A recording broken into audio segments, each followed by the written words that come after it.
نحمدہ و نصلی علی رسولہ الکریم اما بعد فاعوذ باللہ من الشیطان الرجیم بسم اللہ الرحمن الرحیم فاذکرونی اذکرکم واشکروا لی ولا تکفرون صدق اللہ العظیم۔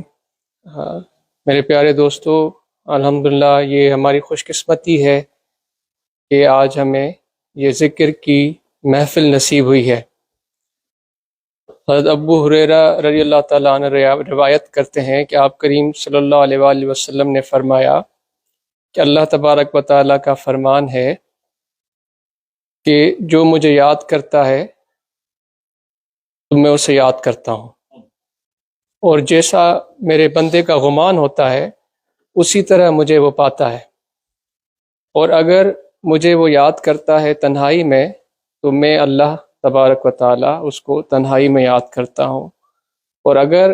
مجھے وہ یاد کرتا ہے لوگوں کے درمیان تو میں اس سے بہتر محفل میں اس کو یاد کرتا ہوں۔ تو میرے دوستو، یہ ہماری آج خوش قسمتی ہے کہ وہ جو آپ کریم صلی اللہ علیہ وآلہ وسلم نے فرمایا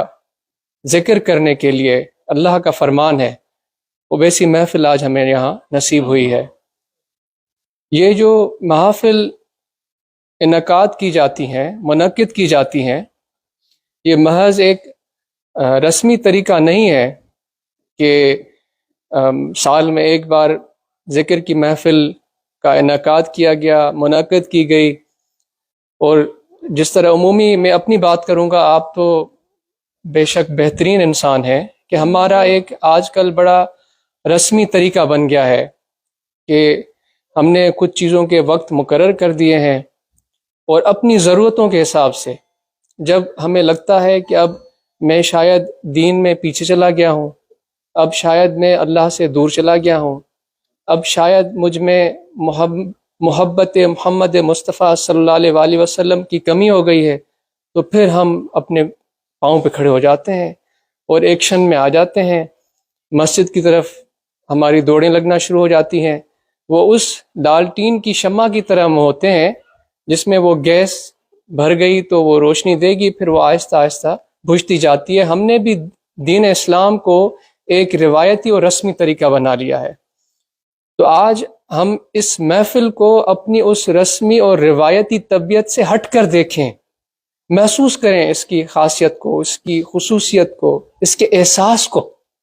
جس طرح میں نے آپ کے سامنے یہ حدیث بیان فرمائی کہ آپ آئیں دیکھیں ذرا، ہم اپنے دل میں یہ محسوس کرتے ہیں کہ آج ہم یہاں بیٹھیں ایک اللہ کے کامل اکمل ولی، ہمارے مرشد کامل کی صحبت میں۔ یہ میرے مرشد ایک رسمی مرشد نہیں ہے، رسمی شیخ نہیں ہے۔ ان کے نسبت میں، ان کی صحبت میں، ان کی طریقت میں، ان کی استادی میں ایسے ایسے لوگ آئے، ایسے ایسے شخص آئے، جہاں پر بیٹھا ہوا وہ ہر شخص اس بات کی گواہی دے گا کہ جس نے میرے مرشد کی صحبت اختیار کی، ان کی تعلیمات کو سنا، ان پر غور کیا اور ان پر عمل کیا، تو اس کو اللہ تبارک و تعالیٰ کی محبت نصیب ہوئی ہے۔ اور اس کا ثبوت کیا ہے؟ وہ ہماری پہلے کی اور میرے مرشد کی صحبت میں آنے کے بعد کی زندگیاں ہیں۔ پہلے ہم کس طرح سے سوچتے تھے، ہم زندگی کے طریقہ کار کو کس طرح سر انجام دیتے تھے، ہمارا اپنے گھر والوں کے ساتھ، اپنے بچوں، اپنی بہنوں، اپنے والدین کے ساتھ، اپنے پڑوسیوں کے ساتھ رویہ کیسا تھا، ہمارے کاروبار کرنے کے طریقہ کار کیسے تھے۔ اور جب ہم اپنے مرشد کی صحبت میں آئے تو اللہ کا کرم، اللہ نے فرمایا، آپ نے فرمایا نا کہ اللہ فرماتا ہے کہ جیسا میرے بندے کا گمان ہوتا ہے وہ مجھے ویسا ہی پاتا ہے۔ تو میرے مرشد ہمیں اس گمان کو ویسا کرنا سکھاتے ہیں جس سے اللہ کا قرب حاصل ہوتا ہے، جس سے اللہ کی محبت حاصل ہوتی ہے۔ تو اس محفل کو آج آپ یہ سوچ کر اس میں شامل ہوں کہ میں اس محفل میں اس لیے شامل ہوا ہوں کہ مجھے اللہ کی معرفت ملے، مجھے آقا نامدار حضرت صلی اللہ علیہ وآلہ وسلم کی محبت ملے۔ تو الحمدللہ یہ میرے مرشد کا طریقہ ہے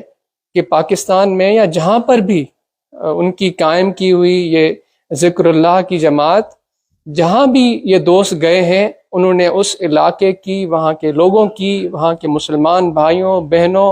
اور جو اگر دوسرے مذاہب کے بھی ضرورت مند لوگ تھے، بلا تفریق ان تک اللہ تبارک و تعالیٰ کا پیغام پہنچایا ہے۔ بلا تفریق ان تک آقا نامدار حضرت صلی اللہ علیہ وسلم کی تعلیمات پہنچائی ہیں اور کر کے دکھایا ہے، ایک مثال قائم کر کے دکھائی ہے میرے مرشد کی اس جماعت نے، چاہے وہ پاکستان میں ہو چاہے برطانیہ میں ہو۔ اور انشاءاللہ آج ہم جتنے بھی یہاں پر ہم حضور کی صحبت میں بیٹھے لوگ ہیں، جو صحبت یافتہ ہیں، نسبت یافتہ ہیں، آج ہم یہاں مل بیٹھ کر یہ ضرور اس بات پہ غور و فکر کریں اور اس پہ گفتگو کریں، مؤثر طریقے سے عام لوگوں تک پہنچانا ہے۔ الحمدللہ کافی عرصے ہمیں اپنا قیمتی وقت عنایت کرتے ہیں۔ آپ پاکستان میں آ کر دیکھیں تو وہاں پر کتنے دوست ترستے ہیں، وہ انتظار کرتے ہیں، سالوں سال انتظار کرتے ہیں، مہینہ مہینہ انتظار کرتے ہیں کہ ہمیں تھوڑا ٹائم مل جائے۔ تو آج ہماری خوش قسمتی ہے کہ اللہ کے ایک کامل اکمل ولی کی صحبت ہمیں ملی ہے۔ تو ہم جتنے بھی دوست ہیں، ہم اس بات پر بیٹھ کر غور و فکر کریں کہ ہم نے آگے اس پیغام کو، اس ذکر اللہ کے پیغام کو، اپنے مرشد کی تعلیمات، وہی تعلیمات جو آقا نامدار حضرت صلی اللہ علیہ وسلم نے پسند فرمائیں، جن پر آپ نے چاہا کہ ہم مسلمان عمل کریں، اور ربنا آتنا فی الدنیا حسنۃ وفی الآخرہ، اپنی دنیا اور آخرت کو بہتر کریں، وہی تعلیمات میرے پیر و مرشد ہمیں سکھاتے ہیں، اس پر عمل کرنا سکھاتے ہیں۔ تو آج ہم سب دوست جتنے بھی یہاں پر حضور سے منسلک نسبت یافتہ بیٹھے ہیں، تو آج ہمیں اس پہ عہد کرنا ہوگا اور ارادہ کرنا ہے کہ ہم اس پیغام کو ایک مؤثر اور بہتر طریقے سے کس طرح کینیڈا میں سر انجام دے سکتے ہیں۔ تو میں آپ کو آخر میں یہی دعوت گزارش عرض کروں گا کہ گفتگویں، باتیں آپ نے بہت سنی ہیں اور ہم ہر روز سنتے ہیں۔ آج تو سوشل میڈیا کا زمانہ ہے، کوئی نہ کوئی کلپ آپ کے سامنے آ جاتی ہے۔ تو ابھی جو آپ ہمارے مرشد کے پیغام، ان کے بیان کو سنیں گے، اس کو اس نیت سے سنیں، اس ذہن کے ساتھ سنیں کہ میں ان کا پیغام، ان کا فکر اس لیے سنوں گا کہ مجھے اللہ تبارک و تعالیٰ کی محبت میسر ہو، آقا نامدار حضرت صلی اللہ علیہ وسلم کی شفاعت نصیب ہو، اور جو غمان اللہ تبارک و تعالیٰ نے فرمایا کہ جیسا غمان میرا بندہ رکھتا ہے ویسا مجھے پاتا ہے، تو وہ ہمارے اندر حضور کی خطاب اور تقریر سن کر ایسا غمان پیدا ہو کہ جس سے ہمیں اللہ کا فضل ملے،